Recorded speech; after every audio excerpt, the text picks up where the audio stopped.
so I enlisted in the National Guard. That was in 2007. So 2009, I volunteered for a tour to Afghanistan, and I was really fortunate on the mission that I got picked up on. It wasn't a traditional large unit mission. We were a small team, 28 Americans overall, and we had an equal number of Hungarian soldiers that we deployed with. So I spent about 6 months in Hungary training with our Hungarian soldiers, which was an amazing experience in of itself. And then we all went to Afghanistan together, and from there we split off into, I was on a 9-man team of just Americans, and then the Hungarians had their own team. And our mission there was we were called an omelet. It's an operational mentor and liaison team, and it was run by NATO. So our job was to kind of integrate ourselves with an Afghan company. So we had 40 soldiers from Afghanistan to our 9 Americans, and we would mentor them, train them a little bit, but mostly we'd go out into the field with them, perform operations, and we would be able to bring American support to the table, things like fire support, logistics, and whatnot, and really kind of help stove up the areas where the Afghans were really lacking. And so here's a map of Afghanistan, and I was up here in the north in Baghlan province, but we conducted missions all up around some of these other provinces too, but mostly we were out of Baghlan. And kind of outside of this city called Palihumri. So we had an outpost here, and then we had a smaller outpost up here closer to Baghlan City, which is where I spent about half of my time. And here's just a closer view again of Palihumri and Baghlan. And our big area of focus for our operations was this little, we call it the triangle here. It was called the Shaba Deen Valley. And so this road here ran down from the north, and this road here runs down into Kabul and then over into Pakistan. And so while we were over there, the Pakistanis were having a dispute with the American government, and they decided they would shut down their border crossing along this route as a protest. So when that happened, the U.S. started funneling a vast majority of their supplies up this road in the north. So when that happened, the Taliban just said, "Oh, you know, we're gonna come over here now, where all this new activity is." So prior to our being there, there hadn't been a whole lot of action going on. Here and there was definitely some things, but things definitely built up when we got there. And this is just a closer view of the valley. And as you can see here, it's quite a contrast between the green and the brown. And when I was first flying in, my very first impression of Afghanistan from the air was, wow, I never knew there were so many shades of brown. And it was just really an unreal experience. And then to get down into these valleys, it's dry and hot over here. We had temperatures of up to 130 degrees, but it's dry heat. And then you cross over, which at that point doesn't matter anymore, I think. But we cross into the valley here, and it's very well irrigated from the river running through there. They had rice paddies, melon fields, thick stands of trees, a lot of great places to hide. But all that vegetation and all that water, all of a sudden it was humid. So it was like being in Florida all of a sudden. So you just go from Arizona to Florida really just by crossing the road. So it was kind of a really strange experience. And I just threw together just a few photos of my time in Afghanistan, and then I'm going to talk a little bit more about the photography that I've done since I've been home. So this is just kind of an example of the varying terrain we had. We have, this is what it looked like in Shaba Deen, very green. And then this was outside our main base where we stayed during a sandstorm. This is the middle of the day, kind of hard to see. We'd get some of these big sandstorms that were so intense they'd have to ground all the aircraft. So we'd have no air support that day. So I didn't care to operate on those days, but sometimes we had to. And just, you get this kind of this flat, featureless desert, or these big hills and mountains, a lot of really narrow choke points on the road. And we used to roll. Sometimes we'd do operations with all 28 Americans and then the Hungarians as well. But most of the time, there were just 3 trucks with our 9 guys. So we were pretty alone. And we'd have, sometimes we'd bring our Afghans with us, and kind of do presence patrols. And then we'd all get together for the larger operations where we'd sweep through the valleys and try to remove the Taliban from those areas. And this was, I spent about half my time here. This was an Afghan battalion headquarters. kind of out in the middle of nowhere, as you can see. It had been an old Soviet base during their war. So this photo I took, we had an outdoor shooting range where we'd do trainings with our ANA and ourselves. What you can't see, even in 2010, there's a lot of unexploded ordnance from the Soviets, a lot of landmines still out there. So we'd find them sometimes and say, oh, we should probably move over here and move our training to a different spot. So what really struck me about Afghanistan was just the history of the warfare that's been going on there, just even in recent times. You know, the Soviets invaded in '79, and it's pretty much been in a constant state of war ever since. And the whole country itself really shouldn't exist as it does. It is kind of an anomaly of empire, I call it. Back when the Russians and the British were kind of fighting over territory and their spheres of influence, Afghanistan came to exist as a buffer between the two, as a way that they could calm their tensions a bit, saying, okay, well, we'll stop here, you guys stop there, and you know, we'll have kind of an uneasy peace. But what that did, they kind of just drew a line on a map and said, okay, well, this is going to be Afghanistan. And so put together, there's about 5 main ethnic groups that live there now, and none of them really get along with each other all the time, and some of them are outright hostile all the time. So the Taliban. What time frame was that when they were doing that? That was 19th century. Oh, okay, that's long ago. Okay, we're good. Okay, yeah. So sorry, I think I walked off frame there. Yes, that would have been the 19th century when they had British East India there, and then you had the Russian Empire kind of creeping down.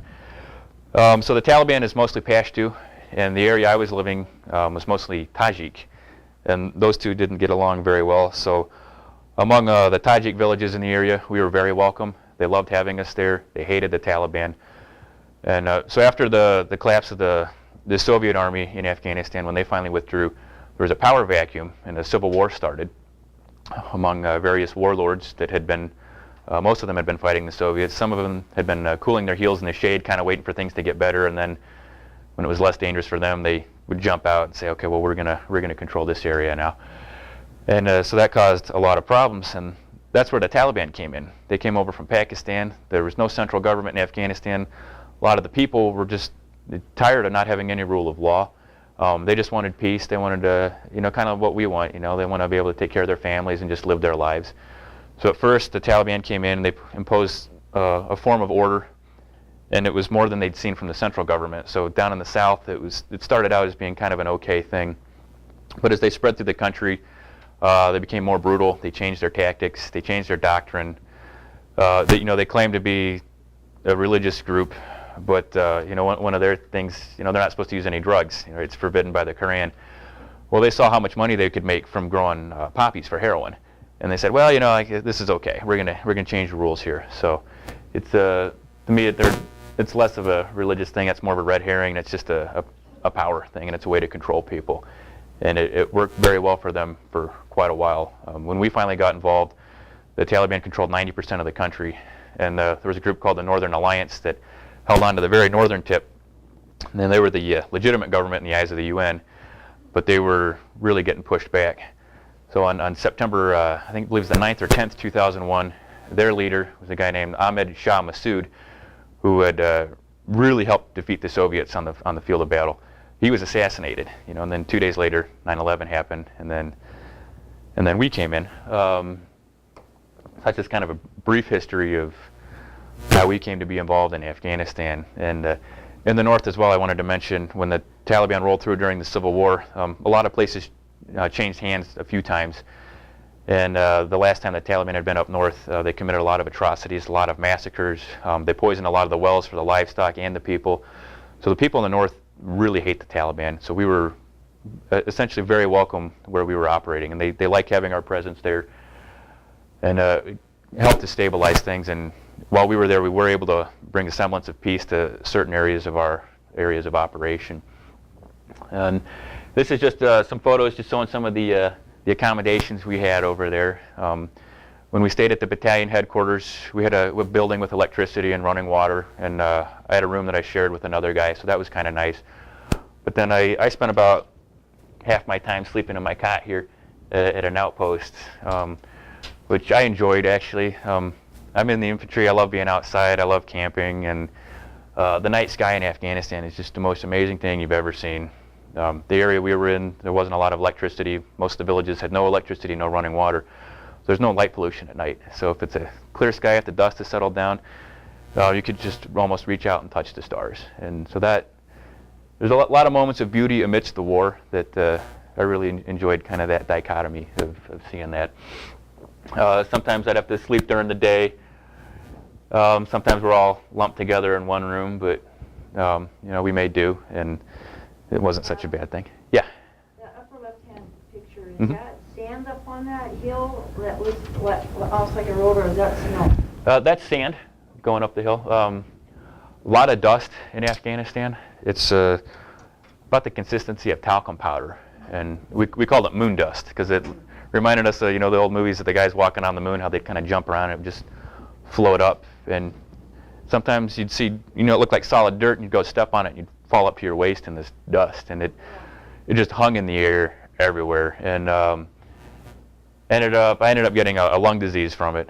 Damaged my lungs. It was either from that or burn pits. We're not quite sure which one, but I think the dust definitely played an effect. A lot of heavy metals, a lot of other toxic substances in there, and it was just constantly we were just breathing it in and just bathing in it.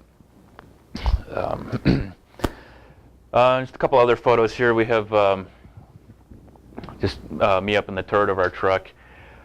There's my best friend who, his name was Bill. He used to be a gunner.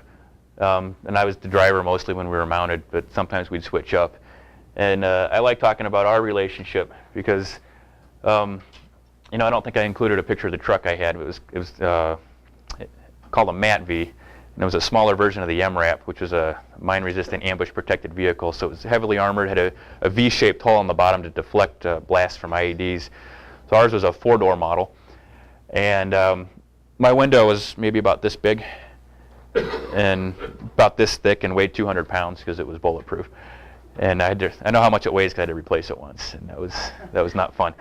But I couldn't see a lot of times. And if I was going on an incline or we were up in the mountains, I'd have to have Bill steer for me. And he'd be up on the turret, and we'd have an intercom and say, all right, Adam, turn left, turn here, go straight. And I had to trust him completely because, any mistake, we could go tumbling down a mountain. They had a lot of vehicle rollovers in Afghanistan because of this. And so we developed this just really close bond where by the end of it, we oftentimes didn't even have to talk to each other. We knew what we were thinking, and we were able to really operate really effectively. And that was one of the benefits, I think, of being on a small team. And it really spoiled me for later on because I got promoted when I was overseas to sergeant. And when I came back, I moved into a line company, which was mechanized infantry. A lot of guys, a lot of vehicles. So I go from being the 28 guys I'd been with for 2 years, all of a sudden this huge organization. It was just completely different and took me a while to kind of get used to. And this is myself and a couple other guys with some of our Afghan soldiers that we were training. We got along really well with the Afghan soldiers. In garrison, they weren't the greatest, but we had the same problem with some of our younger soldiers too. In the field, these guys were great. They weren't afraid to fight at all. They actually like to fight. In Afghanistan, they have a kind of a warrior tradition. So these guys really lived up to it. We had no problems with our soldiers when we were there. I know after we left, I don't know if it was a Taliban infiltrator or one of our Afghan soldiers, but he ended up, someone in a A&A uniform ended up killing, I think, 6 German soldiers in our little outpost right after we left. But when I was there, we had no problems. We did have problems with the Afghan National Police. We didn't trust them at all. A lot of them were complicit with the Taliban. These guys wouldn't fight, they'd often run away. So if you saw them running, you could tell where the Taliban were, like, okay, we need to go this way. And this one here in this corner, that's my favorite photo from my time in Afghanistan. We had this group of local children that would hang out around the larger base. And whenever we were outside at the shooting range shooting, they'd come and collect our brass from our spent casings, and they'd sell it for scrap. So we used to collect it for them and hand it to them. And they were just the greatest group of kids. And everywhere I went, these Afghan children, they're growing up in the midst of war, but they're like children over here. They're very resilient. They're very happy. They were always laughing, always wanted to play. And we'd often get sent packages from the States that included toys and games for kids. So we'd hand them out to the kids. And what really struck me is oftentimes these kids would ask for pencils and school books instead of toys. And it just, it was a really powerful thing to see. And then of course there's the dogs. I love dogs, I grew up with dogs, and I found dogs everywhere I went in Afghanistan. And we had 3 that adopted us at the bigger base. This is one of the 3 here. We called her Simple. And she was a sweetheart. And it was a great stress relief being able to play with the dog after a busy day. And for me also, when we were at this base, we'd pick up some extra duties. So we'd do a security at night. So we'd either be up in a tower or we'd be doing a roving patrol. And sometimes we'd be by ourselves. And more often than not, one of the dogs would come up with me and either sit with me or just walk around with me. The dogs have much better night vision than I do, and they can smell. And they didn't care for the Afghans. A lot of the Afghans were afraid of the dogs. Some of them used to beat the dogs or throw rocks at them. And so when the dog would smell an Afghan, it'd start barking and alert us. And it was often before they were even in visual distance. So it was kind of a nice early warning to have. With just again, one of the people ask me sometimes, what's war like, and is it always bad? And it's like, there's bad times, but there's also good times, and these are definitely some of the memories I really treasure over the kids and the dogs. Just a couple other photos here that I took. These 2 in the corners are some of my favorite pictures. This one here is a father, just a child in a wheelbarrow, and I just happened to have my camera with me while I was driving, and I saw it and I snapped it. And it's just a very endearing photo to me. What you can't see, going on in the background, and this behind him is the Shaba Deen Valley I'd mentioned. This was the election day in 2010, and our province just exploded with violence because the Taliban really wanted to destabilize it and show the people that no, the government and the Americans don't have control. You guys can't even vote because it's too dangerous. So we ended up in a firefight in this valley that lasted about 2 days. And so there's a father fleeing with his son from the fighting. And it just, it was very poignant. And this one here is from the next day. We had gone by a local schoolhouse, and the kids were still in school even though there's fighting going on all around. And this guy was just sitting in the window. And I don't know, it was just a beautiful scene to me, and I just kind of wanted to capture it. These other 2, this is an Apache. It's a gunship helicopter, for those of you not familiar, that can provide air support for us. And then this is our 240 Bravo machine gun, which we took with us. On this particular day, we climbed up this mountainside. We'd been receiving a lot of rocket fire at the larger base, and we wanted to kind of put our presence out there and say, we can go here too. We don't want you guys here. It's not safe for you to be rocketing us. So that day, I was the assistant gunner, and my load was about 150 pounds, and to climb up this mountain, it was pretty intense. So I ended up switching afterwards, gave the gunner the ammo, and I took the gun, which is, it's 30 pounds too, and I had all the ammo for it, so one heavy thing for another, but it was a lot lighter on the way down for me at least. But all right, so that's kind of Afghanistan, so we were there for 6 months, from June to December. We conducted a lot of operations with our ANA, a lot of training, and by the time we left, I don't have any statistics on how things improved or whatnot, but they were a bit safer. They were able to open more schools while we were there, and that was a good thing, and we were able to provide some security for some of the reconstruction teams that were in the area, doing different infrastructure projects for the roads, for water, and whatnot. So I felt we really accomplished a lot, and I still feel that way. Unfortunately, so I worked with some local interpreters, young guys, college kids in their early 20s, great group of guys, some of the bravest guys I've ever met. They were locals, they were Afghans, they spoke fluent English, and I'm sure I bothered them because I was just pestering them with questions constantly on their culture, their country, why do you guys do this, why do you do that, and it really opened my eyes to a whole lot of things, because after 9/11, I was very anti-Islam, and going over and talking to these guys, it changed my view on that, because all of a sudden I found myself fighting Muslims, but with Muslims, And I was like, wait, what's going on here? And it just, they helped open my perspective to their way of life, their things. And so I thank them for that. I'm still in touch with some of them via Facebook, of all things.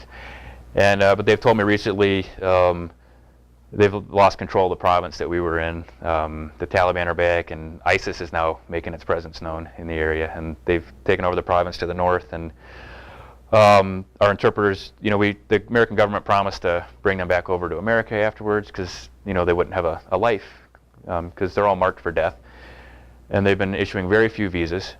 I think John Oliver did a report. He's a comedian, has a show on HBO that does the news. And I think last year they gave 11 visas or something like that. So it's really tragic, because these guys put it all on the line. They had no weapons. They were wearing hand-me-down body armor that we wouldn't even wear. And they went into every firefight we were in without question. And they really helped us interact with the locals and to form a connection that without which we would not have been as successful as we were.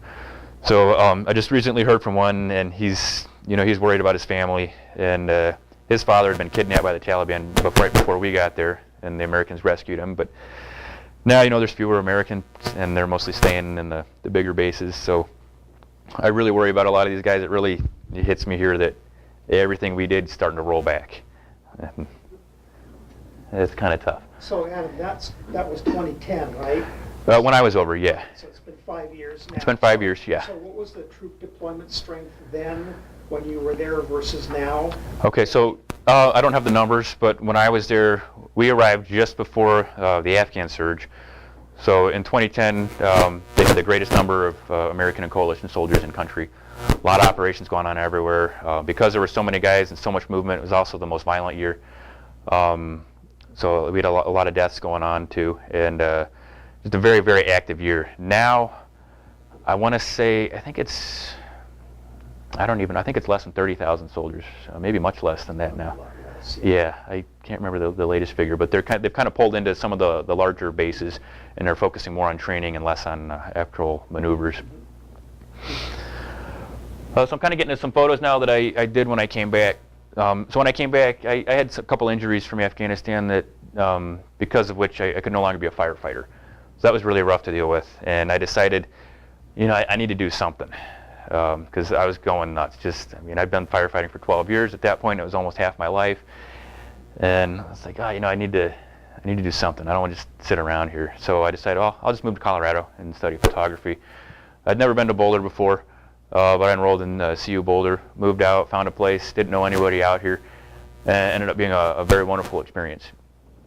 And through it, prior to the war, all my photography just kind of been a hobby, and I love doing landscapes and nature photos and whatnot. Nothing with too much meaning behind it.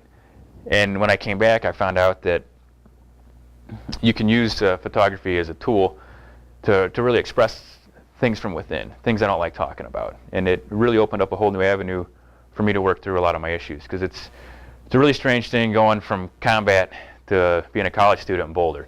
And it's a huge adjustment, and There was much different. yeah. And luckily, CU Boulder is great. We have a great veteran service office. I've been working there for 2 years now, and just finishing up my contract with them. But it's run by veterans, so it's kind of a safe haven on campus. You can go there and vent. You know, if the 18-year-olds in class are making you mad, you can just go, you won't believe what these guys are doing in class. You know, this would. You know, if these are my soldiers, I'd be making them do push-ups. You know, it's just, it was a culture shock. So that's been really great. And then the staff at the university really encouraged me to pursue my photography and kind of get my things out there. So I just have a couple images from several of my projects that I did. I'm just gonna flip through here. This one. I called this one Only the Memory Remains, because I noticed once after one of our firefights, there was just this big pile of brass in the road. And it's like, wow, you know, that moment, you know, the time is weird in combat. It lasts forever and it's over real quick at the same time. And this is all that was left afterward, you know, all that violence, all that chaos, and it was just, you know, a pile of brass at the end. And just kind of struck me as one of those, one of those fleeting thoughts that I had about the war. This one, so my experiences with the VA have been I'll get into that later. My last project, it's been awful to say the least. It's been an uphill battle. At the time I took this was 3 years ago. That was my current medical file. It's now grown quite a bit since then, but they've kind of been giving me the runaround on a lot of things, and very, very frustrating for me. This is one of my favorite photos that I've taken. I call it Old Soul. It's kind of a take on the sole of the boot, and these are the boots I had in Afghanistan, and they kind of represent kind of how I feel on the inside, kind of how I look the same on the outside, but on the inside I really aged a lot, changed a lot, and went through a lot, and that's kind of the metaphor for that transformation. This is my ARCOM, Army Commendation Medal, and it's the end of tour award for most enlisted soldiers, and I do apologize, I think I made a typo in the form there, and I'm pretty sure it's my spell check and not me that changed it, but so we're going to go with that. This is kind of my frustrations, not really with the Army, but with the government overall, and how myself and a lot of my friends were treated when we got back. I knew guys that had more severe injuries that had the same thing. One of my buddies spent, I think, 8 months in Walter Reed. I had actually very little contact with his unit when he was there, and a lot of frustrations with the government on his part too. And it's, people ask me now, well, would you do it again? And absolutely. I would join the Army again, or the Guard as I did. I met a lot of great people there. I wouldn't be who I am today without that experience. And the experiences in Afghanistan, same thing. There were bad things, but there were a lot of good things that happened. And even though I carried a lot of it with me still, it's made me who I am today, and I think it's a more complete person. So yeah, on both counts, I would go to Afghanistan again. I believed in the mission and the people over there, and I would do the Army again, even knowing that today, what I know now.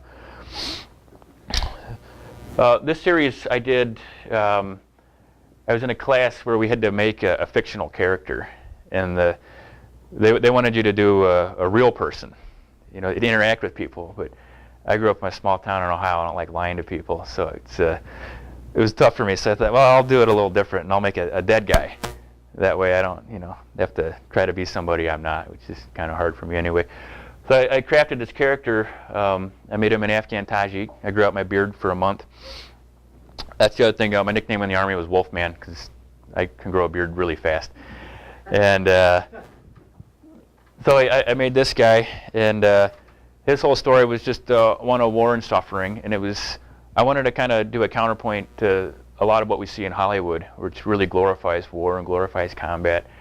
And they really, until recently, haven't focused on a lot of the other things that soldiers go through. And so this guy's story, he had fought the Soviets. His parents were killed in that war, and then he fought the Taliban during the Civil War and ended up being killed by the Taliban. And but I just wanted to put a different face to things that, it's not always this hyped up thing that Hollywood kind of puts in our faces, which I know a lot of you know firsthand as well. And this is my favorite photo I did from the series. And the outfit I'm wearing, one of my local interpreters bought for me, the turban, and we call them man jams because they look like pajamas. But they're very nice to wear when it's 130 degrees out. This series here, I call it Worlds Apart. And for me, I call them terrain-associated flashbacks. I'll catch a mountain ridge somewhere or something that looks similar to what I saw in Afghanistan, and it just, it kind of takes me back for a minute. And I did a road trip a couple years ago during Thanksgiving, and I went all through the Southwest down to New Mexico, Arizona, and then back up through Utah. And I'd been there before the war, and I hadn't been there since. And it's like, wow, a lot of these places look just like Afghanistan. This probably wasn't the best trip to take. But it made me think about a lot of things, and it helped to inspire this project. So these are just some photos from the road that I mixed with photos from Afghanistan. And I wanted to kind of show my classmates what it's like to have a foot in two worlds at the same time. Because I think about Afghanistan every day. Not a day goes by I'm not back over there in some fashion, and even when I'm sleeping. So but physically I'm here. And a lot of younger students, they didn't really understand that, and I was trying to kind of visually find a way to represent what that's like. And That was a picture of two photos. yeah, this one here, we had a riot one day. We had some folks come over from Pakistan, try to stir up trouble, saying we'd been killing kids, which had never happened. And it was a really interesting experience because we let our A&A handle it, and I did a lot of reading on Afghan culture before I went over because I really wanted to be well informed, and they really respect force. And so what our soldiers did, they tried to break it up peacefully, and when that didn't work, they picked out the two oldest guys in the group and just started smacking them around a bit, saying, hey, this isn't good. You're destroying the road that everybody uses. Because when they burned the tires, it would melt through the asphalt. And then that worked for a little bit, and then the crowd saw that was as far as it was going to go, so they started throwing rocks, and they hit the A&A commander in the head with a rock. And at that point, I was back in my truck, just a little, maybe 10, 20 yards away. All of a sudden, the Afghan soldiers start shooting. And but they're shooting like this. I'm like, oh God, I'm getting ready to witness a massacre here. Well, what they were doing, they were shooting warning shots, but instead of shooting up in the air, they were putting their rounds right past the protesters' heads, and that broke up the protests. So. Pretty effective. Yeah, it's not in our handbook, but that's we were there to support and advise. So, and this is a mix of Colorado and Afghanistan, and just sometimes in my mind I just take a ridge and just bring it back over, although it's much, much more green here. And thank you. And this area here, we had a third outpost where we never stayed, but some of my team soldiers were. And I hated driving there because the road, it would go like this in places, and it was washed out, and there was a big river below, and I was just terrified that I'd roll that thing. And the way those trucks are, I'm kind of locked into the driver compartment because I've got a big stack of radios over here and these heavy armor doors, and I was just afraid I'd roll and get stuck, and especially with the water. But Bill was steering for me up in the turret, so that never happened. How do you do that? Do you superimpose like one picture over? Yeah, I load them both up in Photoshop, and I'm just able to kind of use a little paintbrush tool to cover up what I don't want to see, and then kind of change the opacity so it kind of blends together. Mm-hmm. And again, we've got Colorado in the background there, and Afghanistan in the foreground.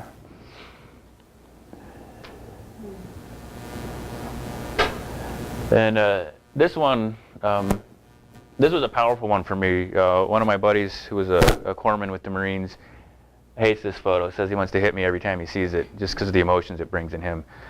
And I say, well, good, it worked. This is a picture of my niece and nephew. I went to visit them on the East Coast, and we were out at the beach. And I just kind of wanted to show that, it doesn't matter where I am. These thoughts can just pop in whenever. And so I'm never really free from it, even if I'm having a great time. And I can kind of put on a false front sometimes, but sometimes that's actually going on in the background. This series, I'm still working on this one. I call it Hands of Time.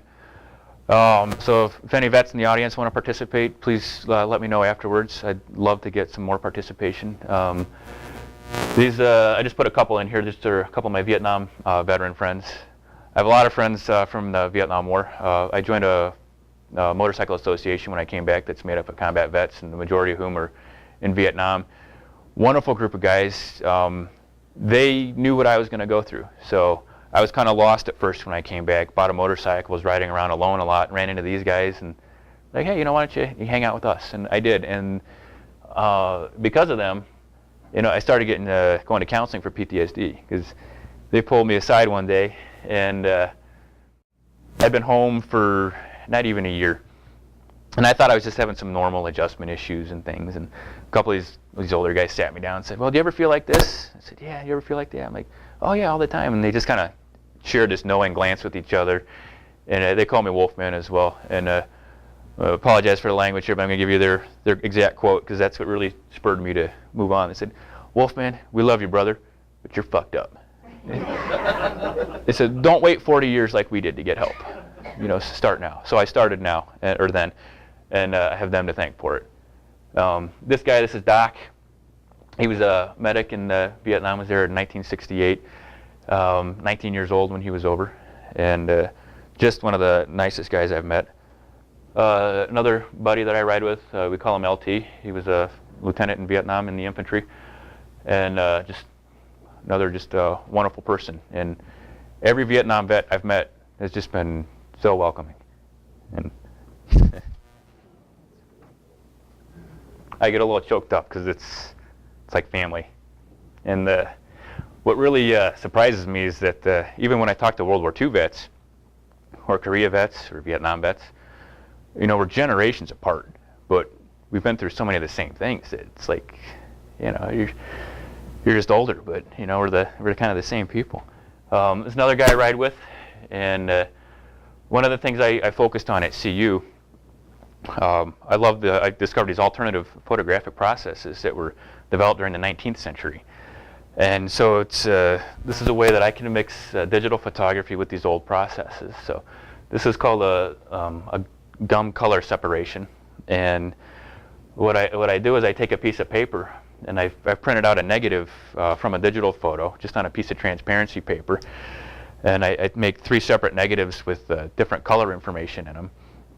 And I take a piece of paper and I paint on, I mix a chemical with watercolor pigment. So I'll do a red, green, and a blue layer. And I have to do them one at a time, so it takes about a week just to do one image. And you need to be very exact when you line up the negatives, otherwise it gets blurry and looks horrible. I know, because it took me a while to really get it perfected. But this is one of the favorite ones that I did. And it's my buddy Cool Hand. He was Vietnam, 67, 68. And I ride with him a lot. And he was one of the guys that told me, you need to probably talk to somebody. And so I just love that photo. I think it really captures his character very well. Here's one I did of myself in the same style. And then all you Nam guys, you know this. This is the Huey. As a kid, I watched a lot of movies when I was a kid, and a lot of Vietnam War movies, and they always had the Hueys. And I like aircraft. My grandfather was in the Air Force, and so this Huey's always been my favorite. So I've done a lot of that, and I've given some of these to some of my Vietnam vet friends. And this helicopter is actually, if any of you have ever been to the Vietnam Veterans Memorial down in Angel Fire, New Mexico, that's where this one comes from. And if you haven't been there, I really highly recommend it. It's the oldest Vietnam Veterans Memorial in the country, and it's just phenomenal. And it's high up in the mountains, and just beautiful, great group of people working there. And I was down there again for Memorial Day this year and took this one. Where is this at? Angel Fire, New Mexico. It's right outside of Taos. Outside of Taos? Mm-hmm. Look it up online. It's got a really great virtual tour as part of a website. But it's worthwhile looking it up on the web. Mm-hmm. This is one I did.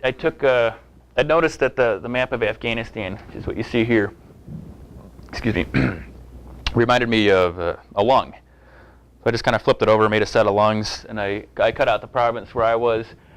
And the text, it's probably hard to read from where you're sitting, but they're newspaper headlines and headlines from medical journals regarding lung disease that Afghan and Iraq vets are getting in pretty substantial numbers. And one of my frustrations has been the VA saying, "Oh, that's not from Afghanistan. There's no problem." Yeah, it's one of those things. And yeah, my Vietnam vet friends have told me, well, this is going to be your generation's Agent Orange. And they're slowly starting to kind of say, well, maybe. But I couldn't get treatment for it at the VA, and I found out that the nation's #1 respiratory hospital is here in Denver, National Jewish. I do need to give them a shout out because they've been absolutely phenomenal. And it's been strange for me walking in there. Most of my bad experiences with the VA were in Cleveland, in the Cleveland system, which was horrible care, horrible treatment, rude staff.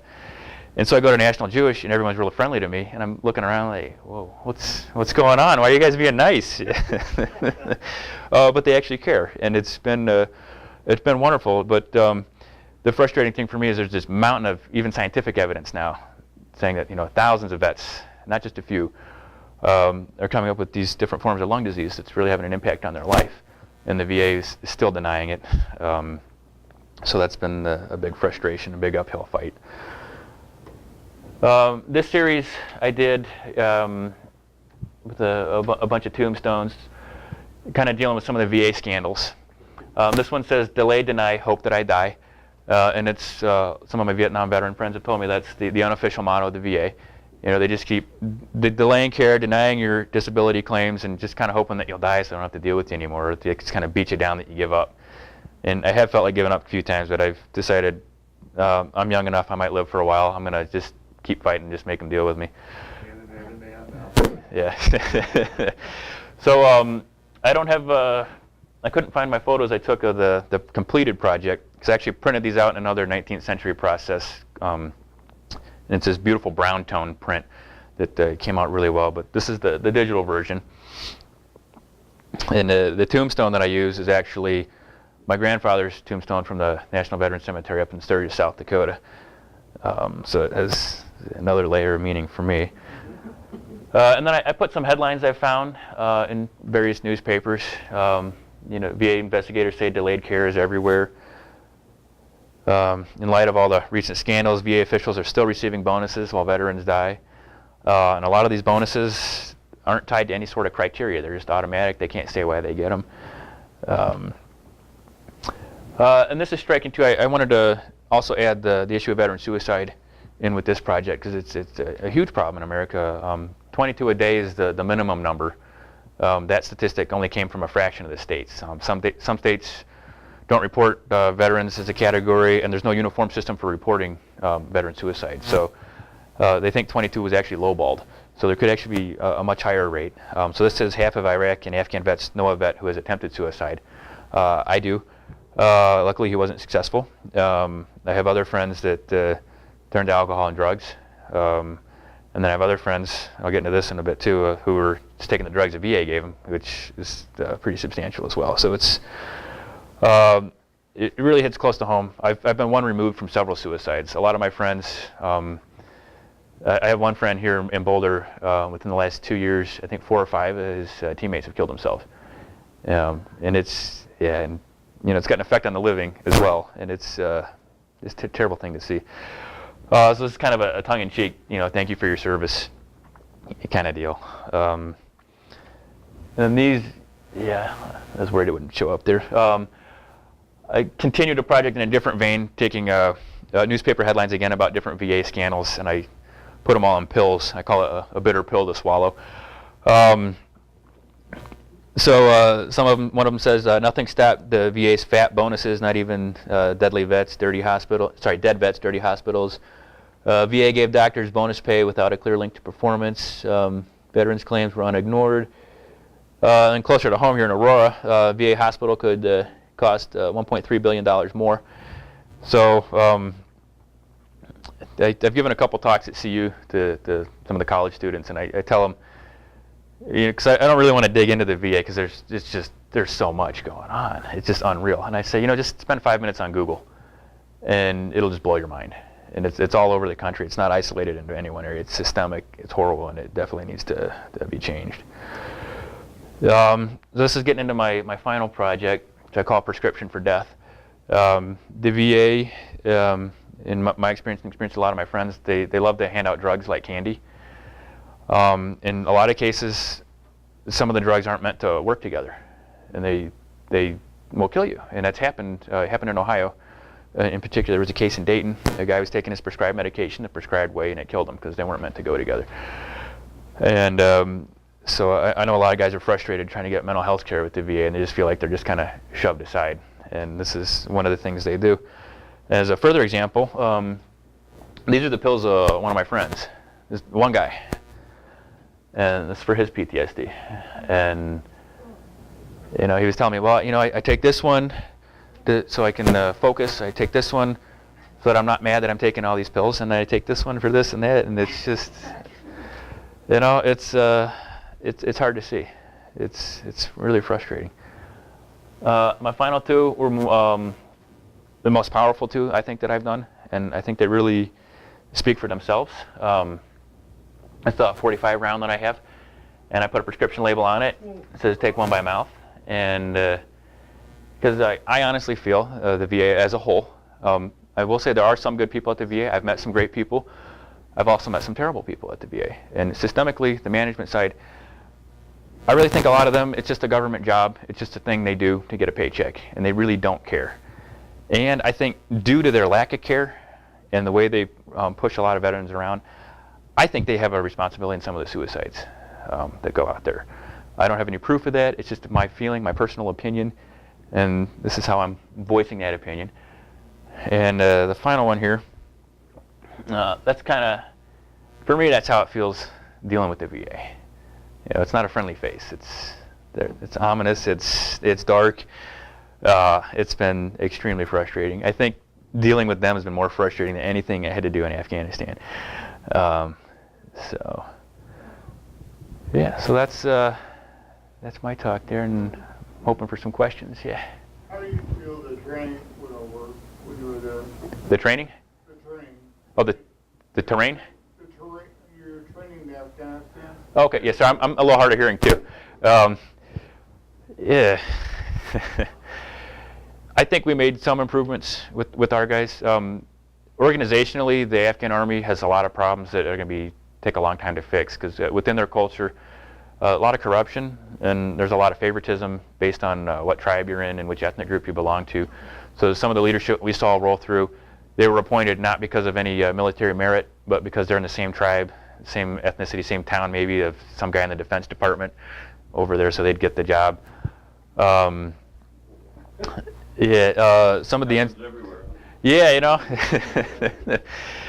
And the NCOs we worked with, most of them were pretty solid. Several of them had fought the Soviets and were just really experienced, very knowledgeable. The soldiers themselves, a lot of illiteracy. These guys just don't have opportunities to go to school and whatnot. But like I said, you put them in the fields. We had a hard time getting them to bring water. They all had cell phones, you know, but they couldn't get them to bring water. If we had to pull security for more than 5 minutes, they'd get bored.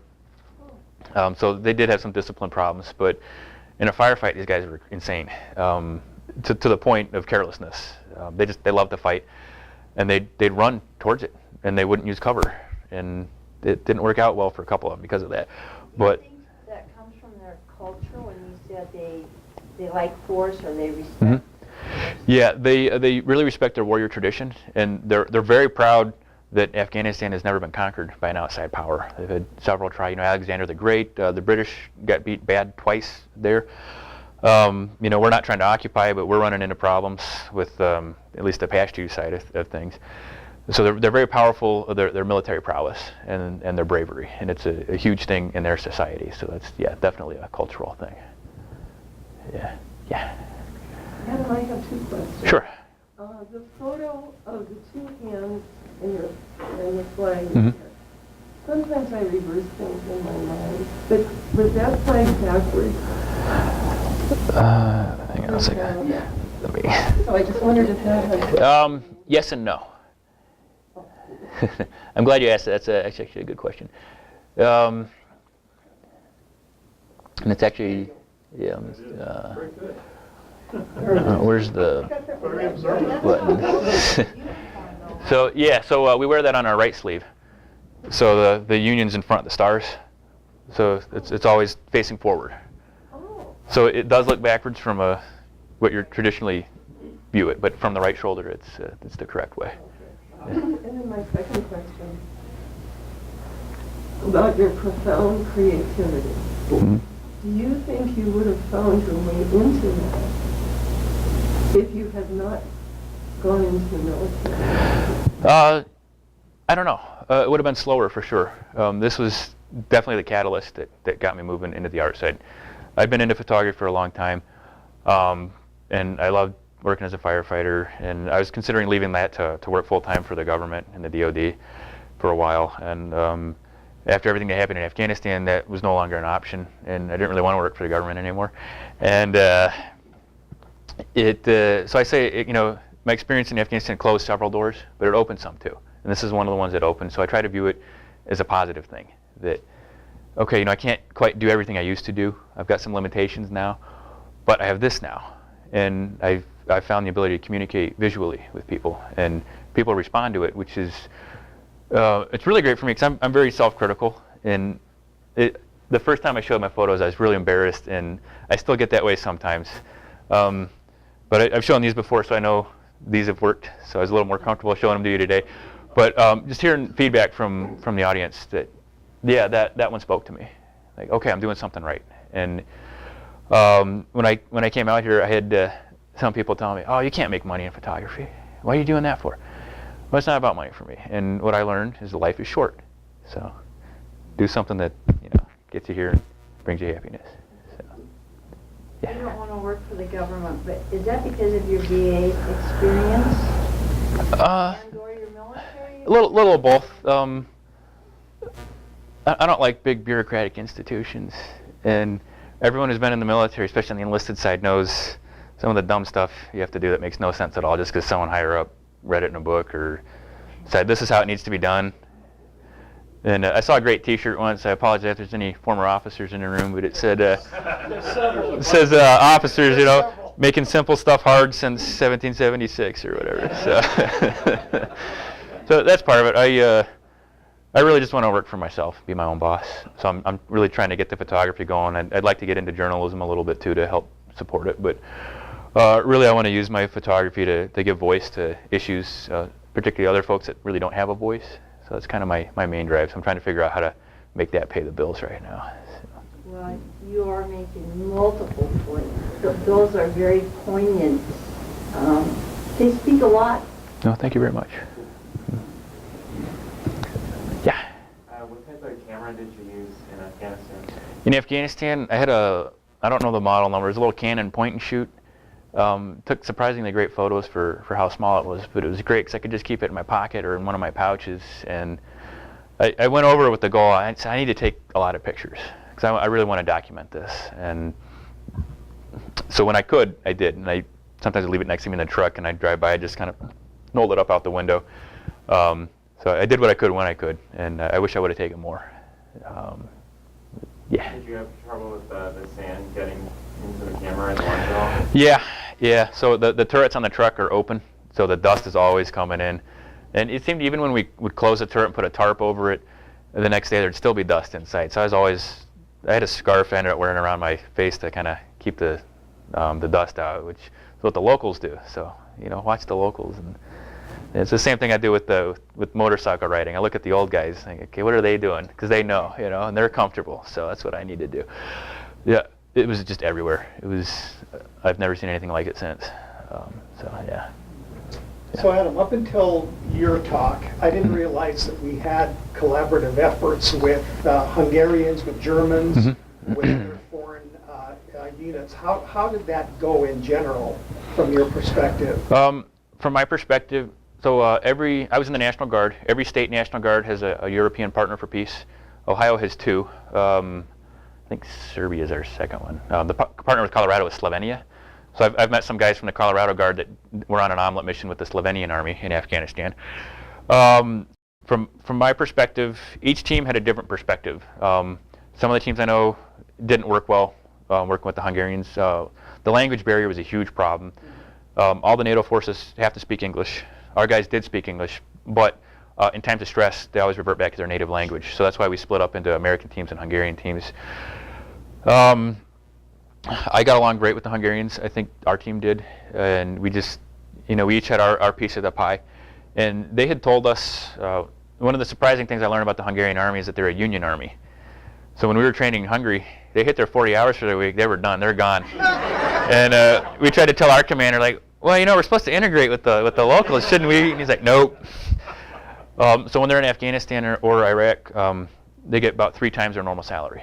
And there's not a lot of money in Hungary, which is one of the reasons we love being there, because the exchange rate was 200 to 1 in our favor. So we were living like rock stars whenever we could go out to town.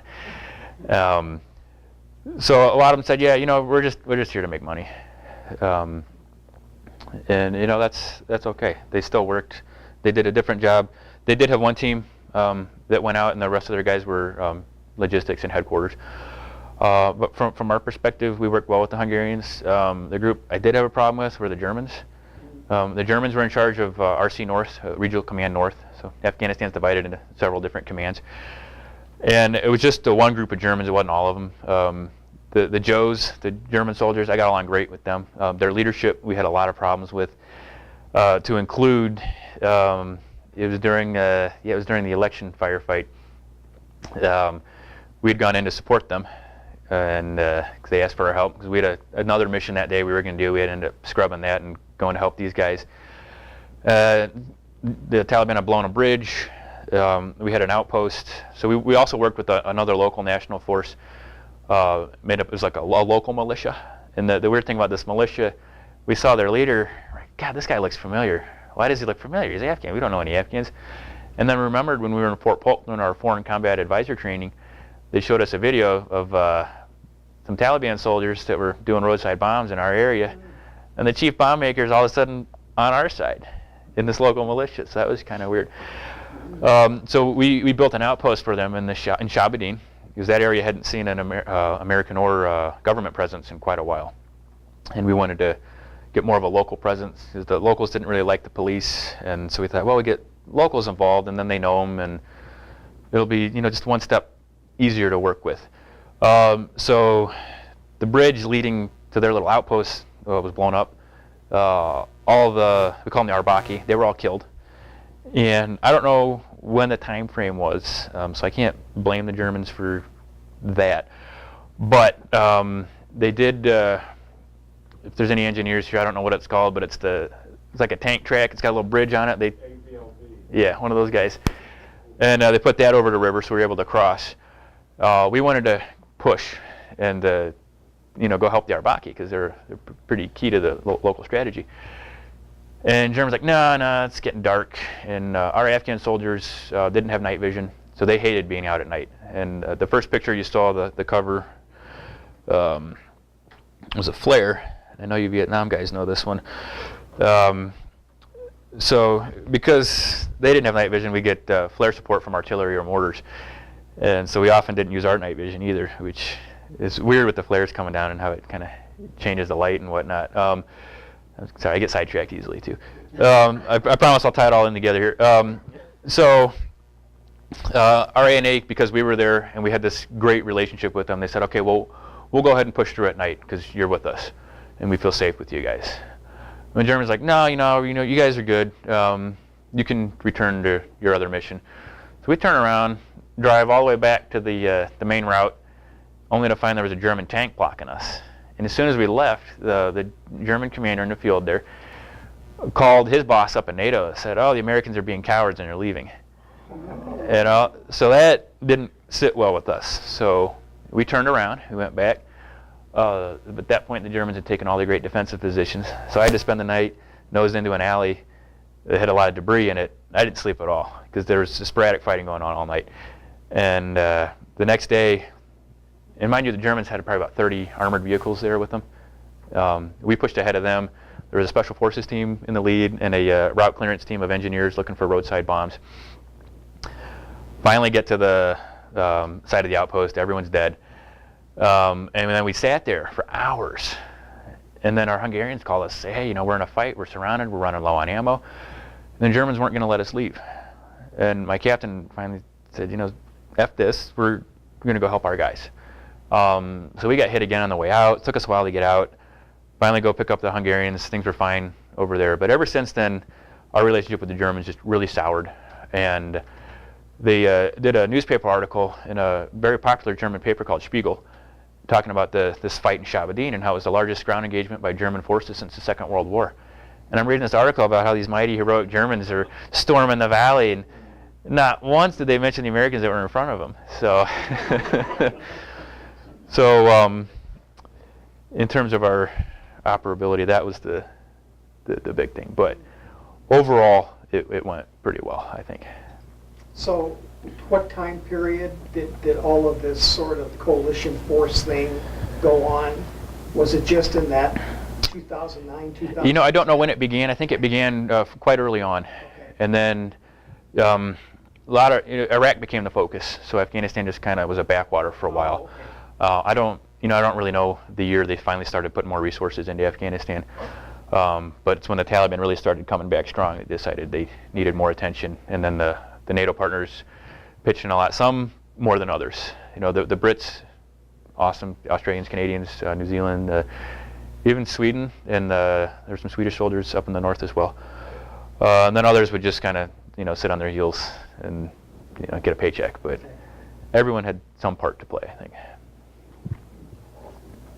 Yeah. Adam, I thought you gave a marvelous talk with that. One question I do have is sometimes we run into young parents who come in here, particularly mothers, who would say they would never recommend for their children to join the armed forces. Yeah. And much of that is the constant problems that we see in the newspaper. That you say you would do it again. If someone came up to you and kind of expressed that, what would you tell them? That's a great question, and I can use my mother as an example because she'd probably be one of those mothers. She didn't want me to join. Her father was in the Army in World War II, and kind of service skipped a generation in my family. And she had a lot of friends in Vietnam. She's 65, so she's similar in age to some of you guys. She saw what happened to them when they came home, and she didn't want that for me. She respected and understood why I wanted to do it and was completely supportive of me, even though she said, I kind of wish you wouldn't do this, but I support you, and I know why you're doing it. So she probably would say, she wouldn't want me to do it again, but I did. And it's hard to see a loved one in harm's way, and I understand that. What I learned from my service in Afghanistan is that there is a thing greater than the self, and it might not be the government, it might not be the overall strategic mission, it might just be my 9 guys, making sure we all come back. And that's what I got out of it. And that's just a really valuable lesson. So I can say, the child's gonna have to make his own mind, really. And who knows how the chips may fall, but it's part of life. And I wholeheartedly support military service. I've steered some younger friends into the military if it was a good fit. It's not a good fit for everybody. I've had a lot of problems with the Guard. I've had problems with the VA. But for me, it was a good thing.